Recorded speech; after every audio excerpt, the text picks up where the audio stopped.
తిరుపతికి పయనం కట్టినప్పటి సంది యాత్ర ఒడిచి ఇంటికి వచ్చేదాకా ఎంత నిష్టగా ఉండాలి ఏం కథ. మన తిండి మాట కట్టు బొట్టు పద్ధతి ఉండి దేవుని మొక్కితేనే ఆయన కరుణిస్తాడు. కనీసం దేవుని సన్నిధులు ఉన్నంత సేపు అయినా నిష్ట ఉండాలనా వద్దా? కానీ కొందరు చిల్లరగాళ్ళు ఎట్లా చేస్తారు, ఫోన్లు పట్టుకొని పిచ్చి పిచ్చి చేష్టలు. ఇంక ఇన్స్టాగ్రామ్ వచ్చినప్పటి నుంచి అయితే ఆ అన్న రీల్సే ఊ అన్న రీల్సే. వీళ్ళు గుడికి పోయే దేవుని కోసం పోతుర్రా లేకుంటే రీల్స్ చేయనికి పోతుర్రా తెలుస్తలేదు. అట్లా తయారైతురు ఇప్పటి కాలం పోరలు. అందుకే ఇప్పటి నుంచి ఈ పప్పులు ఏం ఉడకాయని మొట్టికాయలేసింది టీటీడీ. ఇప్పటి నుంచి ఎవ్వలైనా సరే తిరుపతి దేవుని సన్నిధిలో రీల్స్ చేస్తే వాళ్ళ మీద చట్ట ప్రకారం యాక్షన్ తీసుకుంటారట.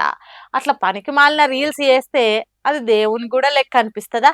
చూసేటోళ్ళకైనా ఏదైనా సినిమాకి వచ్చినామా లేక పార్కుకి వచ్చినామా ఫోన్లు పట్టుకొని రీల్స్ చేస్తుర్రు.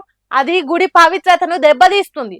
అందుకే ఈ ఆలోచన తీసుకున్నామని చెప్తుర్రు తిరుపతి దేవస్థానములు.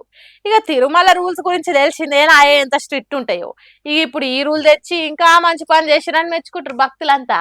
తిరుపతి అనే కాదబ్బా, ఏ గుడికి పోయినా ఆ మాయదారి ఫోన్లను చేసి పక్కకు వాడేయండ్రి. ఎట్లనో 24 గంటలు అట్లనే మూతి పెడతారు. కనీసం గుడికి పోయినప్పుడైనా నిమ్మలంగా జర భక్తితోని చూపిస్తే దేవుడైనా మెచ్చుతాడు. యాద పెట్టుకోర్రి.